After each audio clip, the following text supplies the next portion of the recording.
Welcome to the deep dive. Today, we're jumping into something you might see all the time, but maybe don't have a name for: liminality. We're going to explore that really interesting, sometimes, let's be honest, uncomfortable, but also powerful in-between state that happens during big life changes.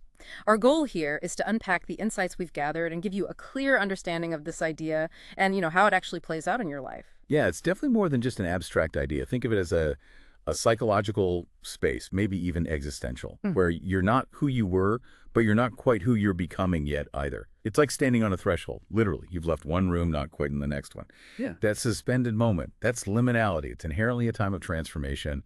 Lots of uncertainty, sure, ambiguity, but also this real openness to change. And hopefully, by the end of our chat, you'll not just recognize it, but maybe even see its value. Okay, let's unpack this. A concept like this, it must have, well, deeper roots, right? Where does liminality actually come from?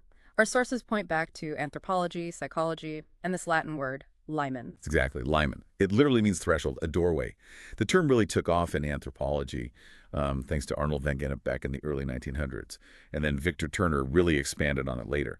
But at its core, yeah, it's that in-between phase during transitions, moving from one life stage to another, one identity, one status, whatever it might be. It's that sort of messy, fertile ground where the old stuff is falling away, but the new hasn't quite solidified yet. Right, so Van Gennep, his big work was The Rites of Passage, wasn't it, from 1909. He kind of saw these transitions as having distinct stages, like a three-act structure. Absolutely, spot on. He argued that pretty much any significant transition follows this pattern, almost like a blueprint.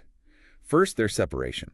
That's the leaving behind part, detaching from your old role, your old identity, like a teenager leaving home for college or someone quitting a job they've had forever. Then you hit the core, liminality. That's the threshold itself. It's defined by being unstable, ambiguous, but also packed with potential. It's the journey. And finally, reincorporation. That's when you arrive, you land in your new status, your new identity. You're integrated back into the social fabric, but changed. What's really interesting, though, is how traditional cultures often mark these stages very clearly. With rituals, ceremonies. Initiation rites, maybe? Exactly. Initiation rites, weddings, funerals even. They make the transition visible, communal. Whereas today, in modern society, well, these transitions are often much less formal, sometimes almost invisible, which can make them feel, frankly, a bit more confusing or lonely. Okay, and that invisibility. That's where it gets really fascinating psychologically, isn't it? If we don't always formally acknowledge these states, how do they actually show up inside our heads? What does it feel like? The research points to some specific things. Oh, absolutely. When you're in it, it hits deep psychologically. It's like the ground beneath your feet isn't quite solid anymore. Your sense of self, it gets shaky, destabilized, which often triggers a lot of introspection, right? Yeah. Questioning things. Who am I really? What do I want? You might feel kind of alienated, disconnected from your past self or even the people around you. But, and this is the paradox, you might also feel incredibly liberated, like the old rules don't apply anymore. Often it's both at the same time, that weird mix of scary and freeing. Yeah, I can see that. And you've likely felt this, even without the label. Think about adolescence, that classic example. They're not a kid, definitely not an adult yet. Total liminal space. Or moving to a new country, migration. Caught between cultures, identities, divorce is a huge one, career changes, even grief, Recovering from a loss puts you in this profoundly liminal state. And we see it increasingly with people navigating gender or identity transitions. These are really powerful examples of reshaping who you are in that intense in-between. Okay, you talk about transformation and liberation, which sounds positive, but it also sounds, well, pretty tough, stressful maybe.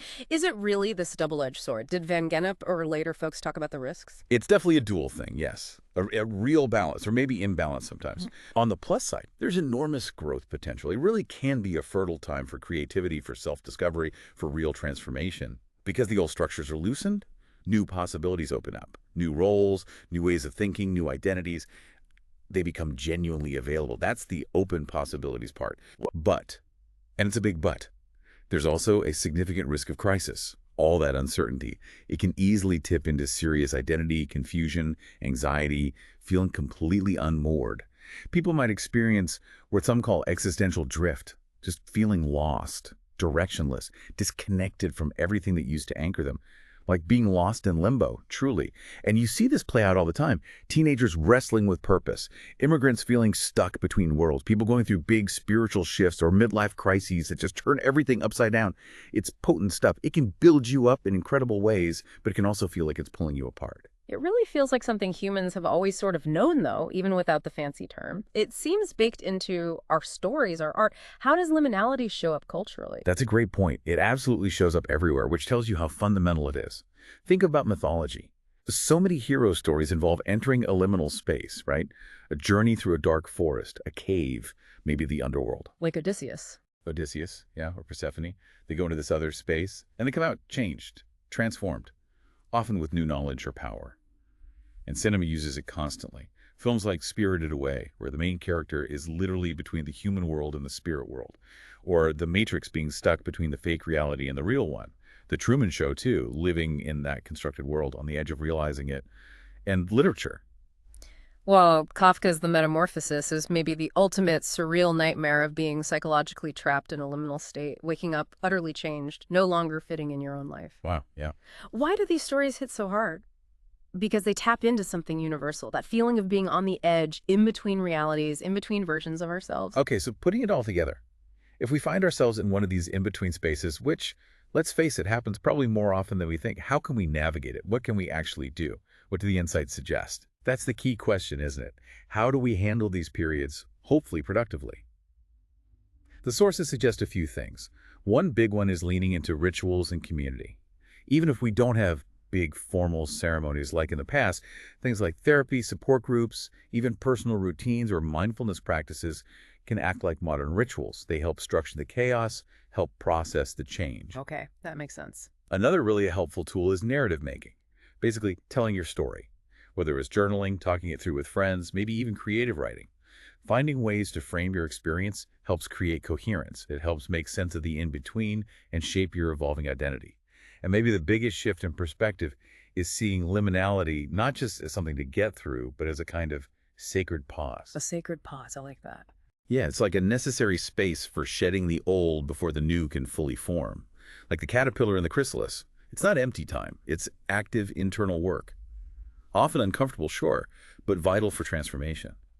So the real power comes from recognizing the purpose in that pause. If you can approach your own transitions with more awareness, maybe more intention, you can potentially turn these really challenging times into moments of profound growth. You know, just having this word liminality, it kind of reframes the whole experience, doesn't it? It's not just waiting, it's becoming. The insights really do show its potential. That space to redefine yourself, question things, and hopefully come out the other side renewed.